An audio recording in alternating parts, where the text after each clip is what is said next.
Hello students, आज का class हमारा है practice class on maxima and minima.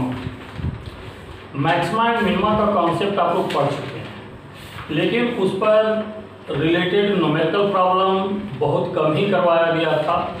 Basic understanding के लिए करवा दिया गया था, बट कुछ क्वेश्चंस ऐसे होते हैं जो बेसिक अंडरस्टैंडिंग से हट कर होते हैं, वैसे क्वेश्चंस का डिस्कशन करना हमारा मकसद है। दूसरी बात, मैक्सिमा मिनिमा केवल हम डिफरेंशिएशन से ही नहीं पढ़ते हैं। मैक्सिमा मिनिमा ट्रिगोनोमेट्री के कॉन्सेप्ट से भी आता है, मैक्सिमा मिनिमा क्वाड्रेटिक के कॉन्सेप्ट से भी आता है, मैक्सिमा मिनिमा और किस तरीके से हम निकाल सकते हैं a माइनस बी के होल स्क्वायर के कॉन्सेप्ट से भी आता है। ये सारा डिस्कशन आज के क्लास में हम करेंगे।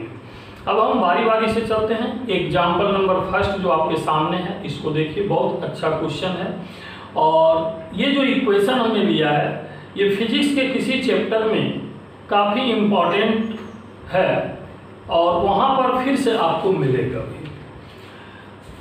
z equal to a cos theta plus b sin theta where a and b are constants, find value of theta for z to be maximum। z का मैक्सिमम वैल्यू होने के लिए थीटा का वैल्यू क्या होगा।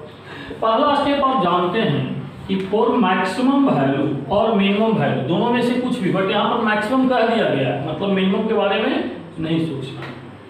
First differentiation should be equal to 0।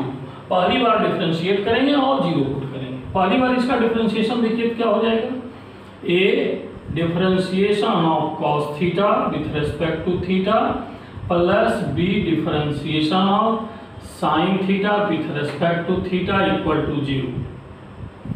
cos theta का माइनस sin theta plus b sin theta का cos theta equal to 0,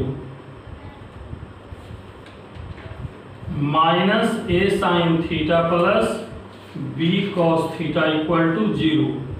अब sine theta equal to a sine theta equal to b cos theta. यहाँ से देखिए तो tan थीटा का value कितना आ गया, b बाई a, मतलब theta is equal to tan inverse b by a। ये आंसर फर्स्ट पार्ट का हो चुका है, बट सेकेंड पार्ट में हमें क्या सॉल्व करना है। सेकेंड पार्ट में हमें सॉल्व करना है मैक्सिमम वैल्यू z का क्या होगा। तो z का मैक्सिमम वैल्यू के लिए हमें यहाँ से थीटा का जो वैल्यू कैलकुलेट किया है tan थीटा का, उससे cos थीटा और sin थीटा निकालकर पुट कर देना। तो सेकेंड पार्ट के लिए देखिए क्या करना है।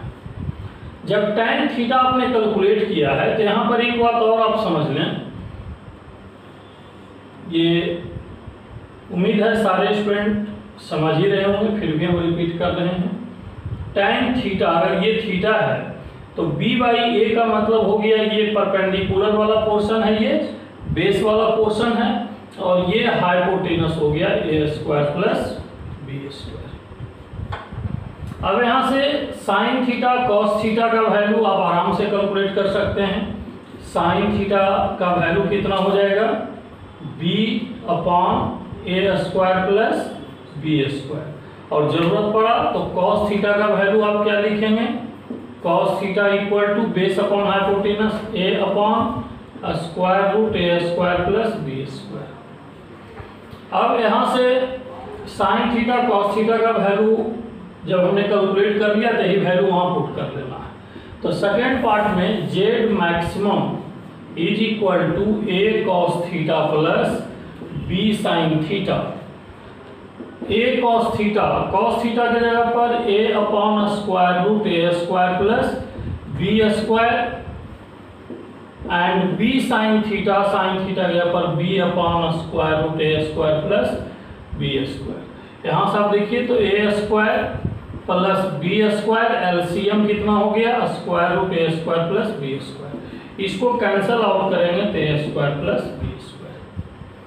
तो ये जो इक्वेशन हमने डिराइव किया कि z मैक्सिमम का वैल्यू क्या होगा, ये इक्वेशन स्टैंडर्ड है और बहुत सारे स्टूडेंट इसको याद भी रखते हैं कि इस इक्वेशन में जेड मैक्सिमम का वैल्यू इतना होगा और tan थीटा का वैल्यू b/a होगा।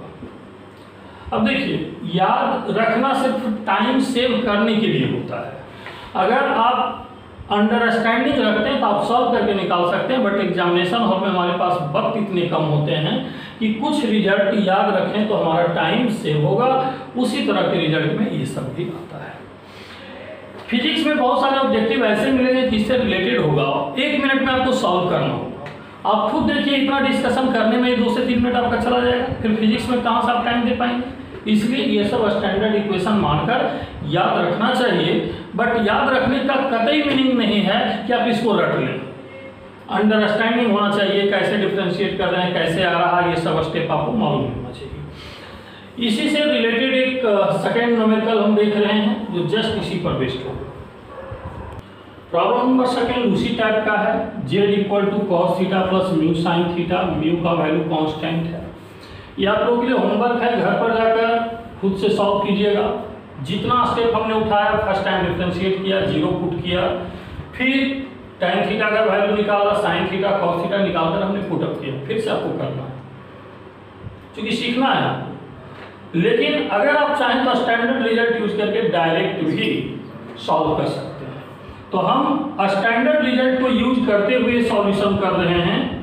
ये मेरा शॉर्टकट मेथड हो गया और घर पर जाकर डिटेल मेथड से आप सॉल्व करेंगे। शॉर्टकट मेथड वही स्टूडेंट यूज कर सकते हैं जो स्टैंडर्ड रिजल्ट को याद रखेंगे, अदरवाइज पॉसिबल नहीं है। अब यहाँ पर देखिए कि z = cos theta plus mu sine theta में cos थीटा के बगल में 1 है। ये आप स्टैंडर्ड रिजल्ट से कंपेयर करेंगे तो a के बदले 1 है और b के बदले म्यू है। तो वहाँ पर आपने कैलकुलेट किया था tan थीटा = b/a, तो यहाँ μ/1 हो जाएगा। फिर वहाँ पर आपने कैलकुलेट किया था z maximum = √a² plus b², तो यहाँ पर क्या हो जाएगा √1 प्लस b²।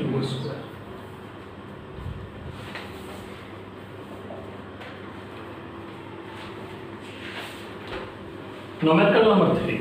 अभी तक 2 न्यूमेरिकल हमने डिस्कस किया है, दोनों ही फिजिक्स में डायरेक्टली इंप्लीमेंट होने वाला है, और तीसरा भी आपके सामने हमने लिखा है और VVI इसलिए लिखा है कि फिजिक्स में डायरेक्टली इंप्लीमेंटेड होता है। हम कुछ ही देर में इसका सॉल्यूशन करने जा रहे हैं। सॉल्यूशन करेंगे, आप देखेंगे कि टाइम टेकिंग है सॉल्यूशन, डिफरेंशिएशन इसका टाइम टेकिंग है, बट इतने टाइम नहीं होने की वजह से इस प्रूव दैट हमने इसलिए लिखा है कि most of the competitive student इस रिजल्ट को याद रखते हैं। मैंने क्या कहा, most of the competitive students. अब यहां से आप देखिए सॉल्यूशन कैसे करेंगे। ई का वैल्यू मैक्सिमम करना है। मैंने कहा था for maximum value first differentiation = 0। तो फर्स्ट डिफरेंशिएशन हम लोग ऑब्टेन कर लेंगे।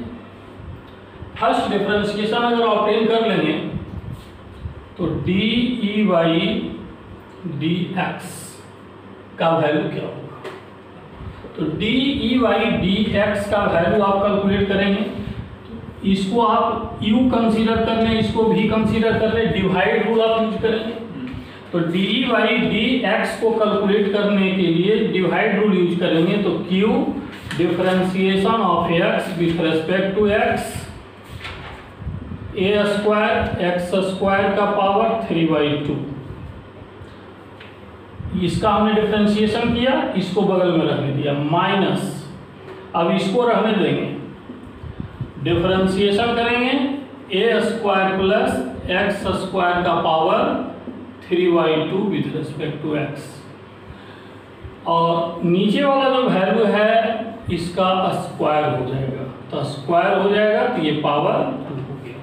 डिवाइड रूल आप लोग अच्छे से समझ रहे हैं ना। डिवाइड रूल में हमने बताया था कि फर्स्ट इसको न्यूमरेटर को डिफरेंशिएट करते हैं, डिनोमिनेटर को रहने देते हैं, फिर डिनोमिनेटर को डिफरेंशिएट करते हैं, न्यूमरेटर को रहने देते हैं। डिवाइडेड बाई जो डिनोमिनेटर वैल्यू है उसका हम स्क्वायर करते हैं। तो dy/dx dx/dx 1 हो जाएगा। अब यहाँ से q a² प्लस x² 3/2 को 1 + 1/2 लिख सकते हैं। ऐसा हमने क्यों किया, कुछ ही देर में आपको पता चल जाएगा। QX देखिए पावर रूल लगाएंगे तो 3/2 बगल में आ जाएगा, a² प्लस x² का पावर 3/2 माइनस 1। ये पावर रूल लगा। पावर रूल लगाने के बाद पावर के अंदर जो है उसमें चेन रूल लगाएंगे। चेन रूल लगाएंगे तो एक डिफरेंशिएशन के बाद ये दूसरा डिफरेंशिएशन आ जाएगा और ये फिर इसको डिफरेंशिएट करना है,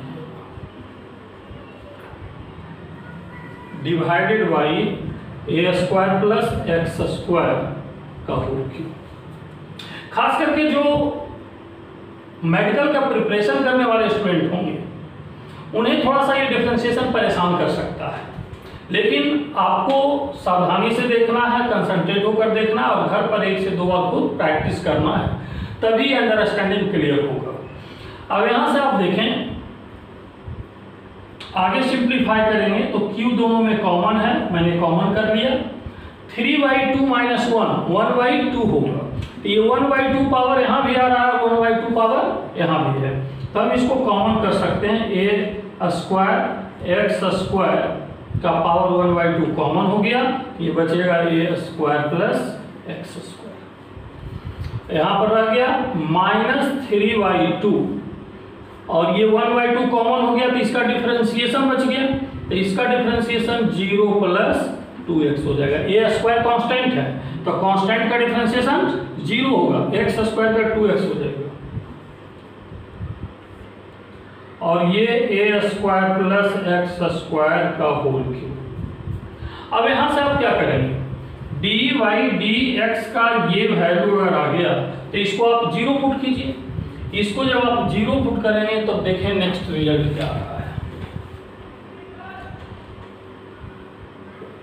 a² plus x² minus x कहीं पर लगता है कैरी नहीं हो पाया है, यहाँ पर सावधानी से जरा देख लीजिए। तो ये x यहाँ मल्टीप्लाई में था तो a² x² का जब हम डिफरेंशिएशन कर रहे हैं तो उसके बगल में x होना चाहिए, 3/2 के बगल में x कैरी नहीं हो पाया था, आप लोग भी चेक कर लीजिए एक बार। तो ये a² प्लस x² माइनस 2 से 2 कैंसल आउट 3x² और बाकी टर्म 0 से मल्टीप्लाई होकर 0 हो जाएगा। 0 इंटू a² x² का power 3 divided by QA² plus x² 1/2। ये 0 में मल्टीप्लाई होगा, सब 0 हो जाएगा। हमने फॉर्मेलिटी के लिए लिखा है ताकि बहुत सारे स्टूडेंट को अचानक ये न लगे कि उतना सारा टर्म कहाँ चला गया। वो 0 से मल्टीप्लाई होकर 0 हो गया। Left side a² minus 2x² equal to 0 हो गया। तो a² is equal to 2x², then x is equal to a/√2 plus minus, ये हमारा प्रूव हो चुका है।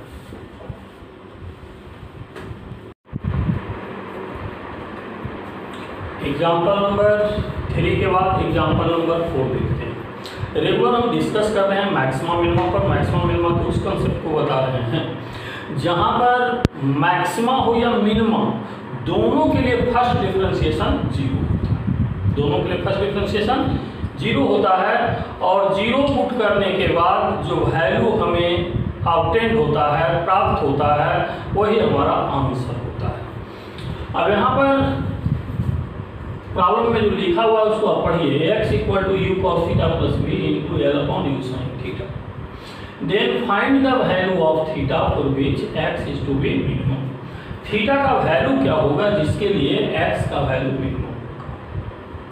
u v l ये सब क्या है, कॉन्स्टेंट्स वैल्यू है। u v l ये सब कॉन्स्टेंट्स वैल्यू है। फाइंड x मिनिमम, दो पार्ट है इसमें। एक पार्ट है थीटा का वैल्यू निकालना है जिसके लिए x का वैल्यू मिनिमम है। दूसरा पार्ट है अगर थीटा का वैल्यू आपने निकाल लिया तो फिर x का मिनिमम वैल्यू क्या होगा। आप देखेंगे तो इस प्रॉब्लम का पैटर्न एग्जाम्पल 1 वाला पैटर्न है। प्रॉब्लम 1 में भी इसी तरह का पैटर्न था। एक बार थीटा कैलकुलेट किए थे, उसके बाद थीटा का वैल्यू पुट करके मैक्सिमम वहाँ था, यहाँ पर मिनिमम है।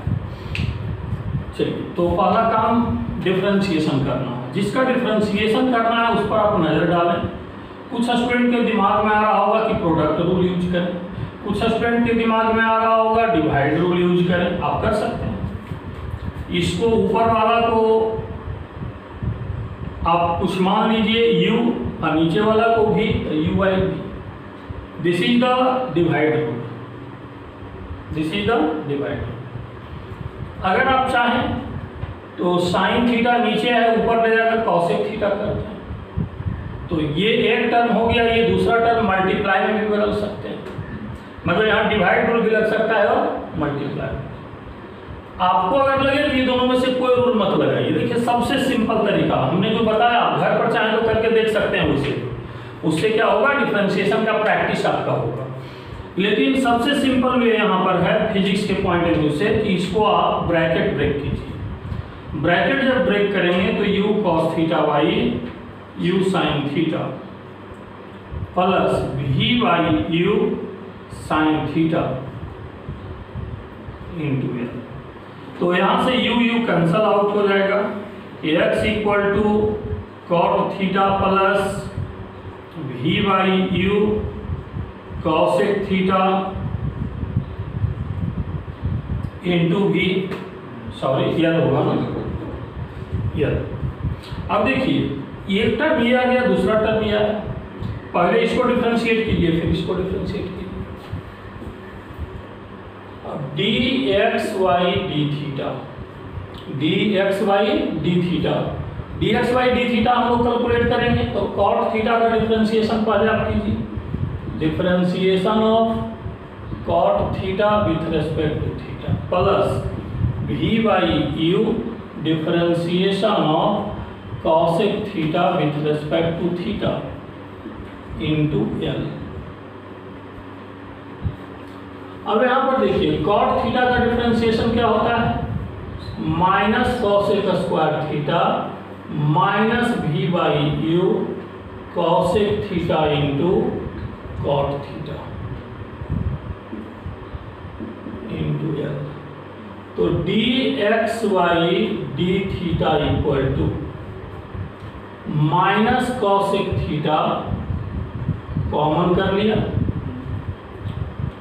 यहाँ भी माइनस कॉसेक थीटा, यहाँ भी माइनस कॉसेक थीटा, ये बच क्या गया, cosec theta plus v by u cot theta into L.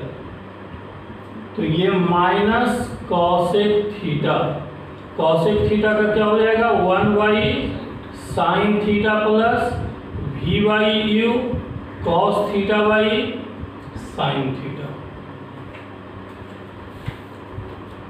यहां से देखिए साइन थीटा कॉमन कर लीजिए, minus cosec theta by sine theta. इसके बाद क्या रह गया term, 1 plus v by u cos theta. D x y d theta हमने ऑब्टेन कर लिया। मैक्सिमा हो या मिनिमा, फर्स्ट डिफरेंशिएशन को 0 पुट करते हैं।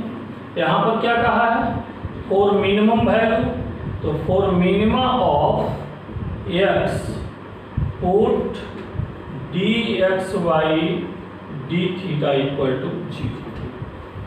dxy d theta equal to 0 अगर आप पुट करेंगे तो 1 plus v by u cos theta is equal to 0,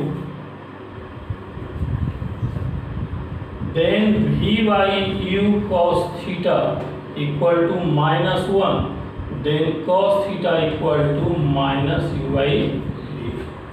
तो cos थीटा का value minus u by v आ गया, तो theta equal to cos inverse minus u by v. ये आपका आंसर हो गया पार्ट फर्स्ट का। ये फिर जरूरत फिजिक्स में हमको कहीं ना कहीं पड़ेगा, बट यहाँ पर हमने मैथमेटिक्स के पॉइंट ऑफ व्यू से पढ़ा है। यू वी एल कांस्टेंट हमने यहाँ पर कर दिया। जब फिजिक्स में यही आपको जरूरत पड़ेगा चैप्टर में, तो यू का कुछ नेम होगा, वेलोसिटी यू होगा, वी भी वेलोसिटी है, एल डिस्टेंस होगा, लेंथ होगा, ऐसा कुछ आगे पढ़ेंगे, बट यहाँ पर हमने सिंपली कांस्टेंट कर दिया। चलिए अब सेकेंड पार्ट क्या कहता है, फाइंड एक्स मिनिमम। जब cos थीटा का वैल्यू इतना है तो एक्स मिनिमम निकालना है। तो अब एक्स का जो वैल्यू है, एक्स का जो वैल्यू है u cos theta plus v into l by u sine theta. हमको अगर कॉस थीटा का वैल्यू और साइन थीटा का वैल्यू मालूम होगा तो x का वैल्यू निकल जाएगा। चूंकि यहाँ पर थीटा के बदलने से ही x का वैल्यू मैक्सिमम या मिनिमम हो रहा है, और कॉस थीटा का वैल्यू तभी भी आपने ऑब्टेन कर लिया। तो जब कॉस थीटा आपने ऑब्टेन कर लिया तो जरूरत पड़ने पर साइन थीटा कभी भी निकाल सकते हैं। कॉस थीटा अगर इतना है तो यहाँ पर देखिए तो साइड में हमने लिख दिया साइन थीटा कितना हो जाएगा 1 minus cos square theta square root 1 minus u square by v square. तो अब साइन थीटा और कॉस थीटा का वैल्यू यहाँ पर अगर पुटअप कर लें तो ये हो जाएगा u cos theta minus u by v plus v l u sine theta square root 1 minus u square by v square. अब यहाँ से देखिए रिजल्ट क्या आएगा minus u square v square by v l by u v square minus u square by v square minus u square divided by v ऊपर चला जाएगा you v square you.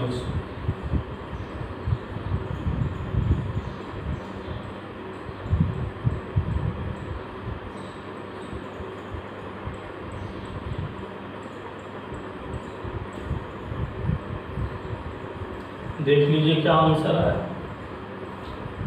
L upon u square root v square minus u square.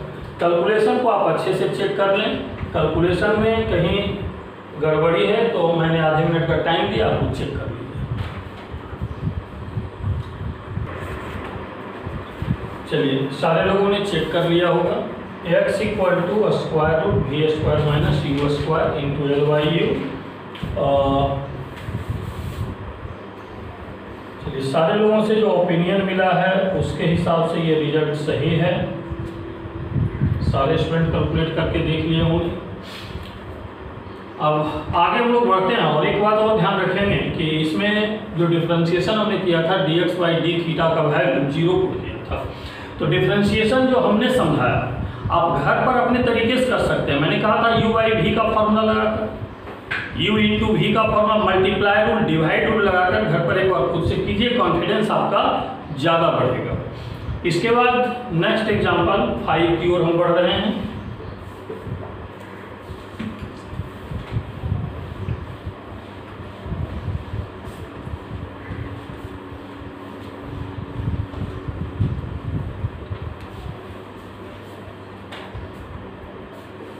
Example number 5, plot the graph of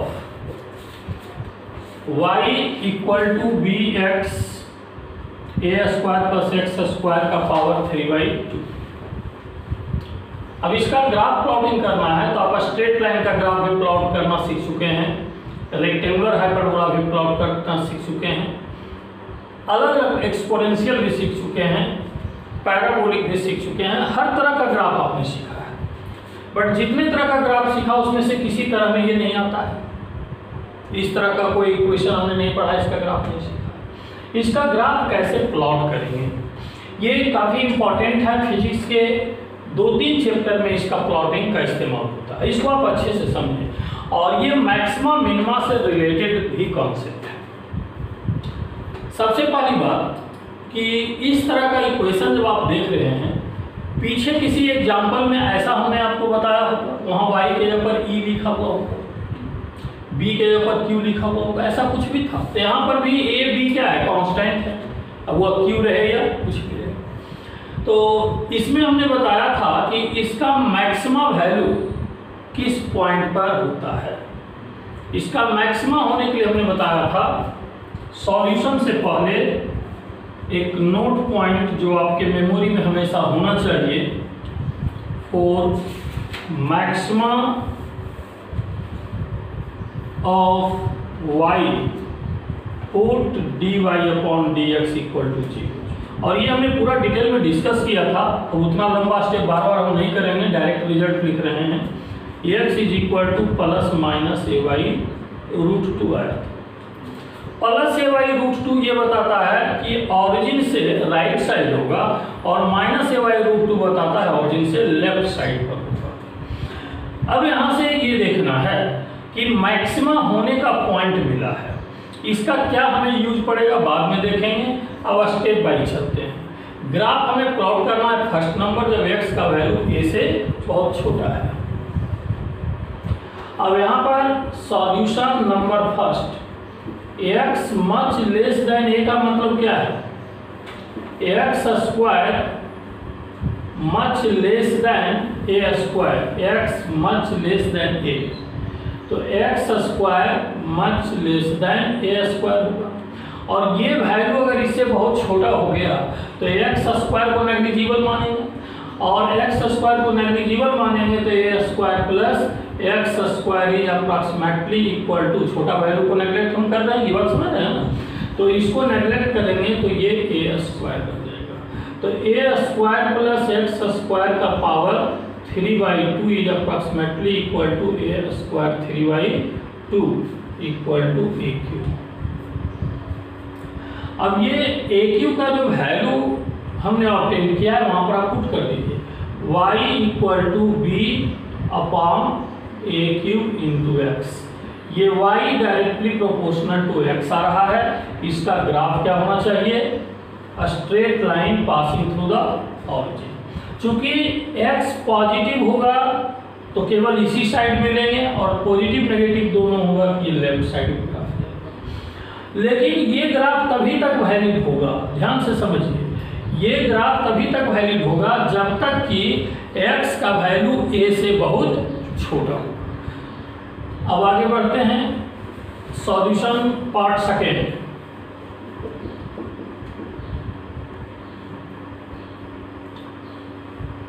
solution part second में x much greater than a दिया गया है। क्या दिया गया है, x much greater than a।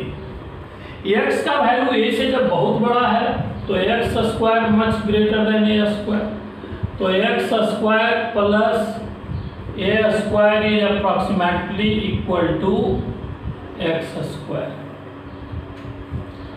अब यहाँ से आप देखिए x square plus a square is approximately equal to x square.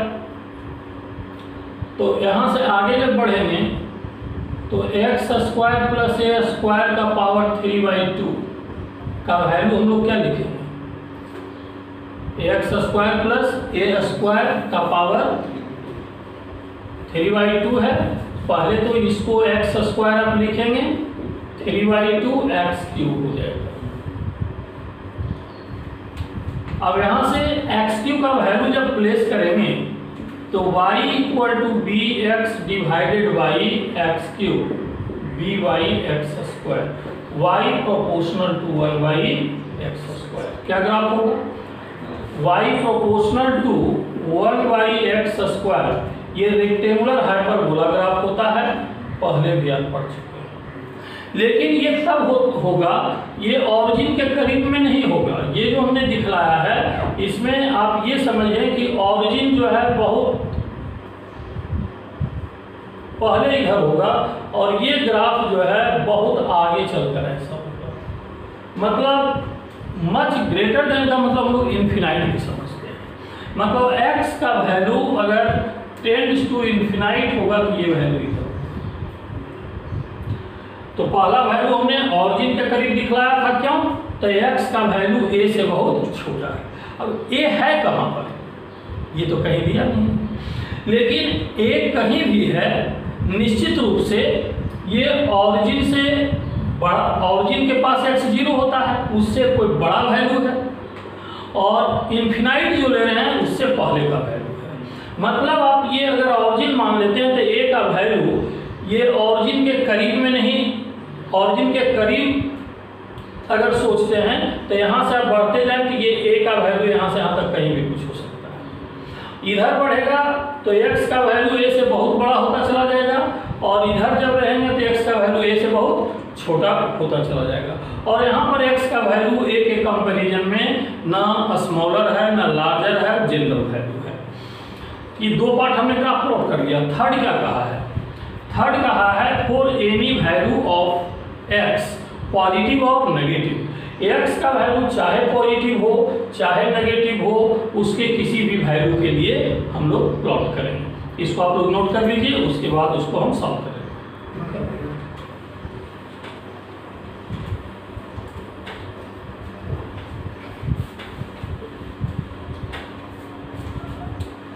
चलिए अब देखिए, तो इसी का ग्राफ प्लॉट करना है थर्ड पार्ट में for any value of x positive और नेगेटिव। अब ये x का वैल्यू पॉजिटिव साइड में भी आप सोच सकते हैं और नेगेटिव साइड। अभी जो दोनों पार्ट हमने प्लॉट किया था, उन दोनों पार्ट का हमें यहाँ हेल्प लेना होगा। अब यहाँ से देखिए, जब ये ऑरिजिन ले रहे हैं तो ऑरिजिन के काफ़ी करीब हैं, तो स्ट्रेट लाइन था, तो ऑरिजिन के काफ़ी करीब राइट साइड भी हो सकते हैं और लेफ्ट साइड, मतलब ऑरिजिन से काफ़ी करीब स्ट्रेट लाइन में ग्राफ होगा। चलिए यहाँ से यहाँ तक हमने स्ट्रेट लाइन दिखला दिया। थोड़ा सा पीछे वाले स्टूडेंट को भी दिखे, इस पर्पज से भी हमने ऐसा किया है, लेकिन इसे और छोटा बनाते तो और बेहतर होता। अब यहाँ से आप देखिए कि सेकेंड पार्ट जो हमने सॉल्व किया था वह था x much greater than a के लिए, और ये जो पार्ट हमने OA डिस्क्राइब किया है ये मच स्मॉलर दैन a के लिए है। तो ग्रेटर दैन के लिए आपने ग्राफ को इस तरीके से डिस्क्राइब किया था।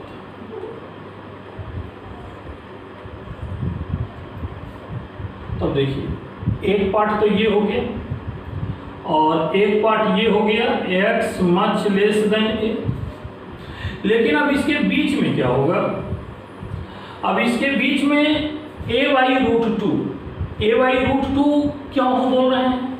मैंने नोट पॉइंट में लिखवाया था कि a/√2 एक ऐसा फैक्टर है जिस पर ग्राफ का वैल्यू मैक्सिमा होगा पॉजिटिव साइड में। तो अब देखिए, अगर ये a/√2 ले रहे हैं तो यहाँ पर ग्राफ का हाइट सबसे ज़्यादा होगा। ये ग्राफ का हाइट सबसे ज़्यादा होगा। दूसरा बात, अब ये जो वैल्यू जनरल वैल्यू x के लिए सोचेंगे तो न तो अब ये स्ट्रेट लाइन है और न तो रेक्टेंगुलर हाइपरबोला है। किस तरह का कर्व है हमें भी पता नहीं है, लेकिन इतना पता है कि यहाँ पर इसका वैल्यू मैक्सिमा है। तो अगर यहाँ पर इसका वैल्यू मैक्सिमा है तो इसके बाद वैल्यू क्या होगा? डिक्रीज करेगा, तभी तो ये रेक्टेंगुलर हाइपरबोला होगा। मतलब यहाँ कन्वर्ट होने से पहले ये कोई पॉइंट ऐसा मिलने वाला है। तो राइट साइड सोचें कि यहाँ से कर्व इस तरीके से बना होगा कि ऐसे होकर आगे गया होगा, और लेफ्ट साइड अगर सोचें तो कर्व ऐसे कंटिन्यू किया होगा कि स्ट्रेट लाइन के बाद कर्व लाइन में बदल गया होगा। मतलब इसको आप ऐसे अगर प्रोसीड करें तो ये यहाँ से जो कर्व का पार्ट होगा पर इस तरीके का। अब देखिए, इस तरीके का जो कर्व हमने बताया OA B C D, इसमें OA स्ट्रेट लाइन हो गया, पार्ट फर्स्ट में सॉल्व किए थे। CD रेक्टेंगुलर हाइपरबोला हो गया,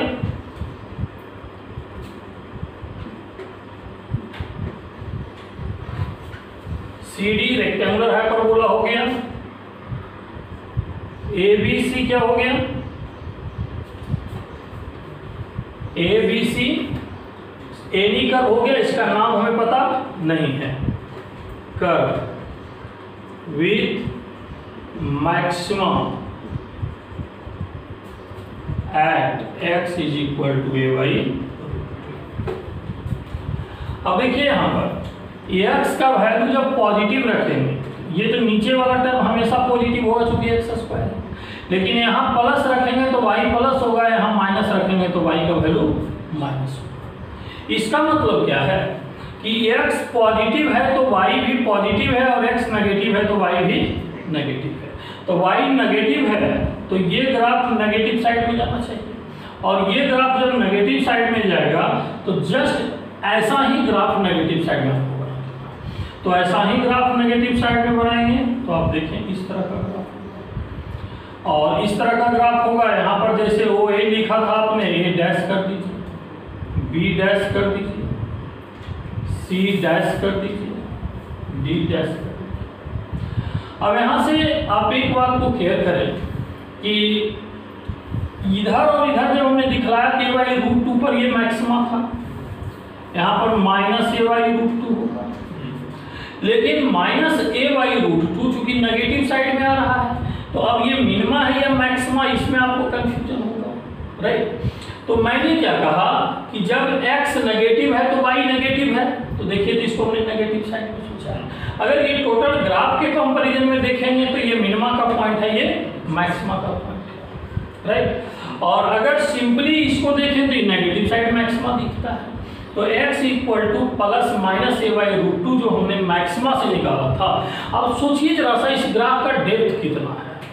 हो सकता है कुछ स्टूडेंट ये सोच रहे होंगे कि जितना ग्राफ हमने प्लॉट किया था उसके रिलेटिव में ये ग्राफ थोड़ा ज़्यादा एक्सटेंशन दे रहा है, लेकिन हमने आपको स्टेप वाइज समझाने का प्रयास किया। अगर डायरेक्ट थर्ड पार्ट समझाते तो शायद ज़्यादा आपको प्रॉब्लम क्रिएट करता, but first part, second part, maxima minima, देखिए कितना स्टेप है। First part approximation concept, second part approximation concept, approximation concept 2 बार यूज हमने किया है। एक पार्ट मैक्सिमा मिनिमा, इसका भी नॉलेज होना चाहिए, और फोर्थ पार्ट में जाकर ये टोटल ग्राफ हमने प्लॉट किया है। ये ग्राफ फिजिक्स में कई चैप्टर में इस्तेमाल होता है, घर पर आप इसका प्रैक्टिस करें। अदरवाइज अगर न्यूमेरिकल प्रॉब्लम ऑब्जेक्टिव के टर्म में कहीं भी पूछा जाता है, चाहे IIT मेंस में पूछा जाए, चाहे ये मेडिकल में पूछा जाए, इतने वक्त नहीं होता है कि इतना एनालिसिस आप एग्जामिनेशन हॉल में डायरेक्ट कर लेंगे, जब तक कि घर पर आपका प्रैक्टिस नहीं होगा। चलिए तो एग्जाम्पल 5 के बाद आगे बढ़ते हैं। तो अभी तक 5 एग्जाम्पल हमने डिस्कस किया। Maxima minima with the concept of differentiation, हमने क्या कहा, maxima minima with the concept of differentiation सीखा। लेकिन बहुत जगह फिजिक्स में मैक्सिमा मिनिमा ऐसे भी कैलकुलेट करते हैं जहाँ डिफरेंशिएशन से हमें कोई मतलब नहीं होता है, मतलब वहाँ ट्रिग्नोमेट्री अप्रोच लेते हैं। ये ट्रिग्नोमेट्री अप्रोच क्या है, आप जानते हैं कि साइन थीटा का वैल्यू लेस और इक्वल टू 1 होता है, और इधर अगर जाएंगे तो -1 लेस और इक्वल टू, मतलब साइन थीटा का वैल्यू -1 से 1 के बीच में होता है। इसका मतलब ये हो गया कि साइन थीटा का मैक्सिमम वैल्यू आप 1 लेंगे, कब, जब थीटा का वैल्यू 90 डिग्री, और साइन थीटा का मिनिमम वैल्यू -1 होगा। ये देख लीजिए, ये उस समय होगा जब थीटा का वैल्यू -90 डिग्री या -π/2 होगा। यहाँ भी आप लिख सकते हैं +π/2। लेकिन अगर पॉजिटिव वैल्यू के लिए हम लोग सोचें, पॉजिटिव वैल्यू के लिए अगर हम सोचें, for positive value of sine theta, ऐसा भी सिचुएशन आता है जहां पर फिजिक्स में कहा जाएगा कि हमको साइन थीटा का नेगेटिव वैल्यू से लेना देना नहीं है। जैसे मान लो टाइम के साथ आ रहा है साइन थीटा, तो टाइम कभी नेगेटिव नहीं होता है।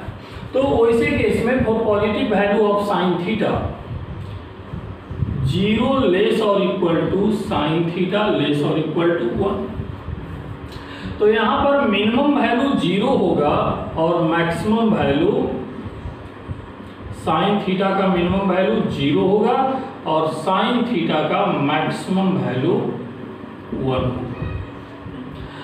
और मैक्सिमम वैल्यू जैसे 90 डिग्री पर था वैसे यहाँ भी होगा, लेकिन जब 0 होगा तो इसके लिए थीटा का वैल्यू कितना पुट करेंगे आप? इसके लिए थीटा का वैल्यू आप 0 भी पुट कर सकते हैं, 180 भी पुट कर सकते हैं, साइन 0 डिग्री भी 0 होता है, साइन 180 डिग्री भी 0 होता है। लेकिन इसके केस में फिर थीटा का वैल्यू π/2 ही होगा। जैसे हमने साइन के साथ डिस्कस किया है, ठीक उसी तरीके से कॉस के साथ भी होता है, -1 लेस और equal to cos theta less और इक्वल टू। तो यहाँ पर आप देखें तो cos थीटा का मैक्सिमम वैल्यू कितना होता है? cos थीटा का मैक्सिमम वैल्यू 1 होता है, और cos थीटा का मैक्सिमम वैल्यू अगर 1 होता है तो थीटा का वैल्यू उस समय 0 डिग्री होगा, cos 0 डिग्री 1 होता है। और cos थीटा का मिनिमम वैल्यू -1 होता है जब थीटा का वैल्यू क्या लेंगे? 180 डिग्री। और पॉजिटिव वैल्यू के लिए यहां भी सोचेंगे तब क्या होगा? पॉजिटिव वैल्यू के लिए केवल सोचेंगे तो 0 लेस और equal to cos theta less और इक्वल टू 1। तो यहां से आप देखें तो फिर से cos थीटा का यहां पर मिनिमम वैल्यू कितना हो जाएगा? cos थीटा का मिनिमम वैल्यू 0 होगा पॉजिटिव वैल्यू के लिए, और ये कब होगा? जब थीटा का वैल्यू 90। तो इस तरीके से ये जो डिस्कशन हमने किया ट्रिग्नोमेट्री का डिस्कशन, ये डिस्कशन लगभग सारे स्टूडेंट को पहले से ही पता था, केवल हमने थोड़ा सा रिमाइंड करवाया है। अब रिमाइंड करवाने के बाद कुछ एग्जाम्पल के हेल्प से देखेंगे कि आखिर इसका यूज मैक्सिमा मिनिमा निकालने में हम कैसे करते हैं। इसको आप नोट कर लीजिए, उसके बाद पढ़ते हैं। चलिए नेक्स्ट क्वेश्चन ट्रिग्नोमेट्री बेस्ड जो है, if time taken t equal to l upon u sin theta, l और u कांस्टेंट है, where l u constants, then find minimum possible time का मिनिमम पॉसिबल वैल्यू क्या होगा। अब यहाँ से देखिए sin थीटा नीचे डिनोमिनेटर में है, और टाइम का वैल्यू मिनिमम मैक्सिमम जो भी करना है मिनिमम करना है। कि निश्चित है कि नीचे वाला वैल्यू जब ज़्यादा से ज़्यादा होगा तो ऊपर वाला वैल्यू कम से कम होगा। ये बात तो आप समझ रहे होंगे। साइन थीटा का वैल्यू आप जब ज़्यादा से ज़्यादा रखेंगे तो ये वैल्यू कम से कम आएगा। नहीं, आप डिवाइड जब करते हैं तो निश्चित रूप से डिनोमिनेटर जितना अधिक रखेंगे फाइनल रिजल्ट उतना कम। तो टी का वैल्यू मिनिमम होने के लिए साइन थीटा का वैल्यू मैक्सिमम होना चाहिए। और अभी आप पढ़ चुके हैं कि साइन थीटा का मैक्सिमम वैल्यू 1 होता है। कब? थीटा का वैल्यू जब 90 डिग्री। तो उस हिसाब से आप देखें तो यहाँ टी का मिनिमम वैल्यू क्या हो जाएगा?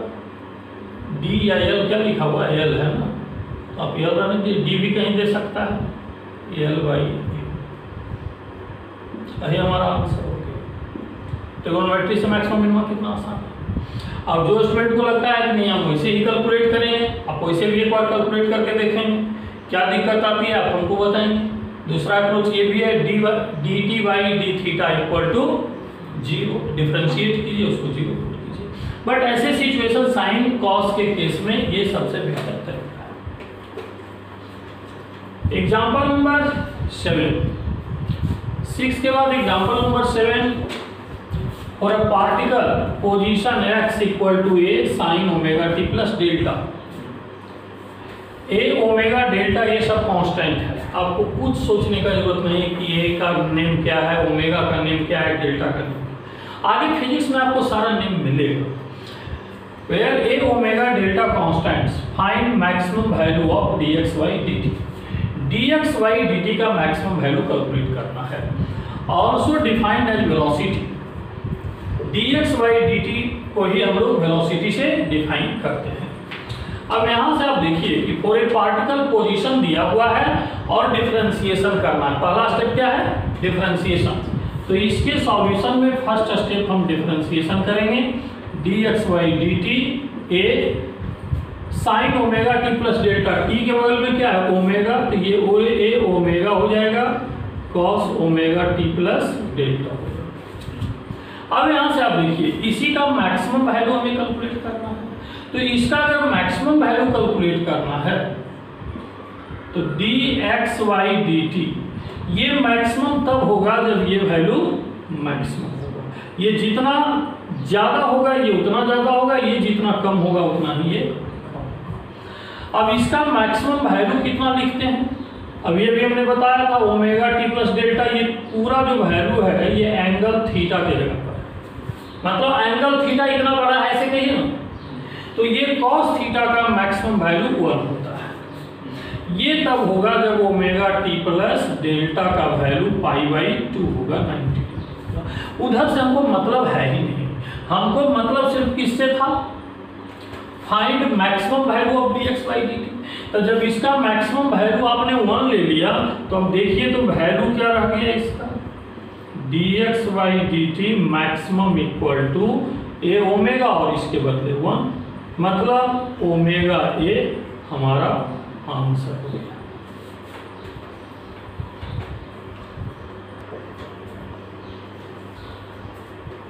Next step, maxima and minima by a minus b का होल स्क्वायर। फिजिक्स में कभी कभी ए माइनस बी का होल स्क्वायर के कॉन्सेप्ट से भी मैक्सिमा मिनिमा का डिस्कशन होगा। आप लोग बहुत ज़्यादा लोअर क्लासेज में पढ़े होंगे ए माइनस बी का होल स्क्वायर, बट यहाँ पर मैक्सिमा मिनिमा में कैसे यूज हो जाता है उसके लिए एक एग्जाम्पल है इसको।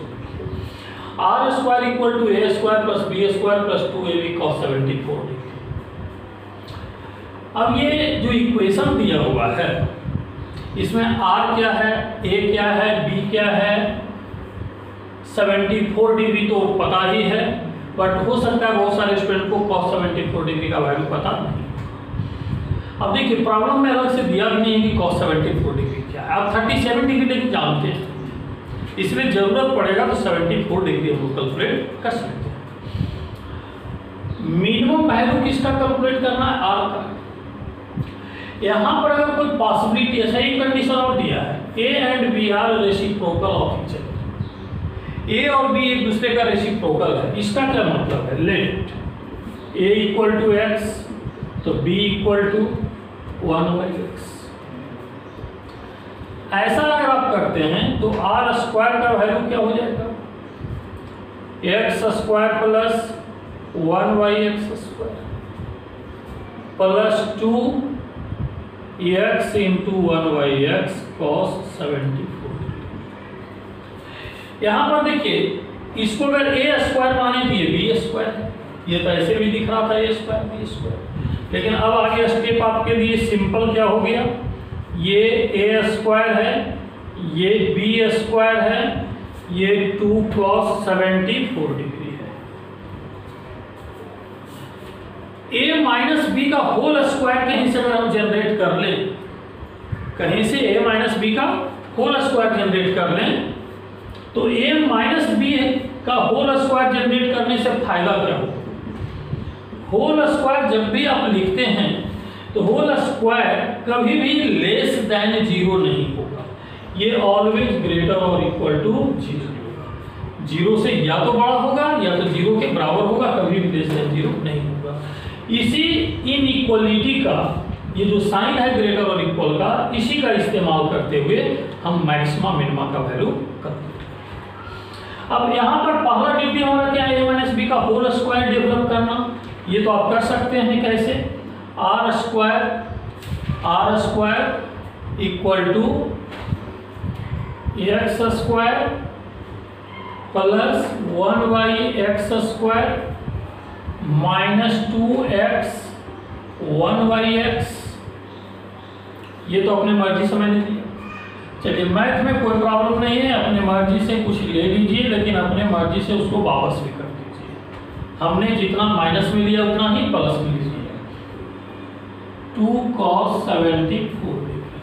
अब देखिए कि ये वैल्यू क्या बन गया, x माइनस 1/x का होल स्क्वायर और ये हो गया 2 1 प्लस cos 74 डिग्री। अब ये वैल्यू ग्रेटर और इक्वल टू 0 होता है, इसको आप एक साइड कर लीजिए। इसको एक साइड कर लिया तो r square minus 2 1 plus cos 70 degree कितना होगा, 1 प्लस cos 70 डिग्री को आप ऐसे लिख सकते हैं 74 डिग्री को 2 इंटू 37 डिग्री। ऐसा लिखने से क्या फायदा आपको मिलेगा, 2 इंटू थीटा का फॉर्म आ गया, 1 प्लस cos 2 थीटा। समझ में आ रहा है, 1 प्लस cos 2 थीटा और 1 plus cos 2 theta 2 cos square theta होता है। अब ये वैल्यू ग्रेटर और इक्वल टू 0 होगा, क्योंकि x माइनस 1/x का होल स्क्वायर ग्रेटर और equal to 0, then r square minus 2 cos square 37 degree greater और इक्वल टू 0। तो यहाँ से r स्क्वायर ग्रेटर और इक्वल टू 2, आप देख लें यहाँ पर कुछ छूटा है कहीं पर, ये 2 तो पहले से ही था, और ये 1 plus cos 2 theta 2 cos square theta होता है, तो इसका वाला 2 यहाँ पर नहीं कैरी हो पाया है, तो ये 2 इंटू 2 मतलब 4 हो जाएगा। 2 इंटू 2, एक 2 कहाँ से आया, 1 प्लस cos 2 थीटा, ब्रैकेट में लिख दें क्या, फॉर्मूला सभी को याद है ना, 1 plus cos 2 theta 2 cos square theta. तो एक 2 तो इस फार्मूला का 2 आया, अब एक 2 पहले से था, मतलब यहाँ पर ये टर्म 4 है। तो r स्क्वायर ग्रेटर और equal to 4 cos square 37 degree.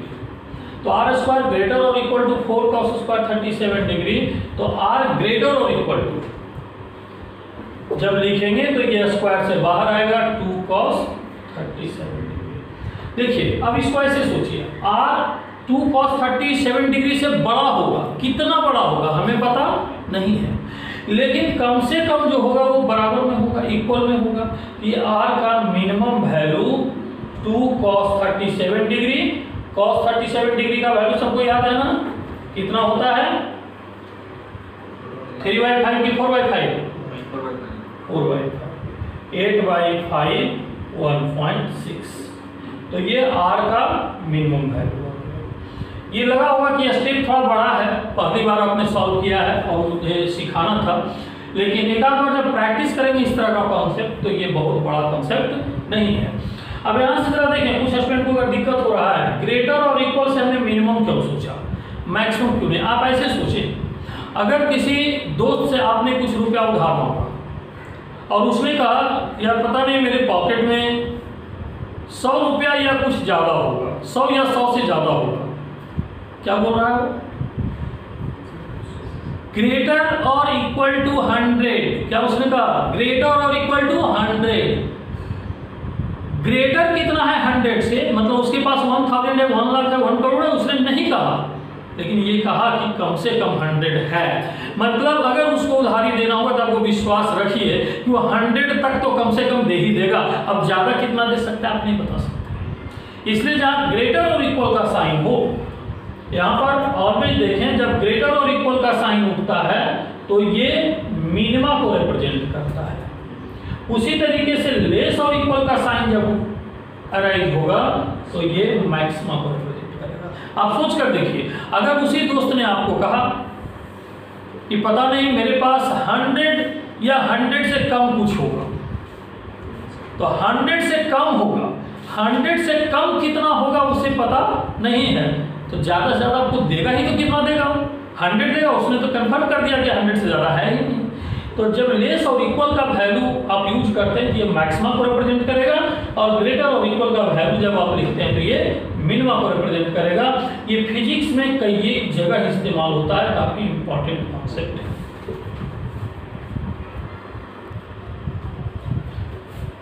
Next हम लोग स्टडी करने जा रहे हैं maxima and minima by quadratic equation.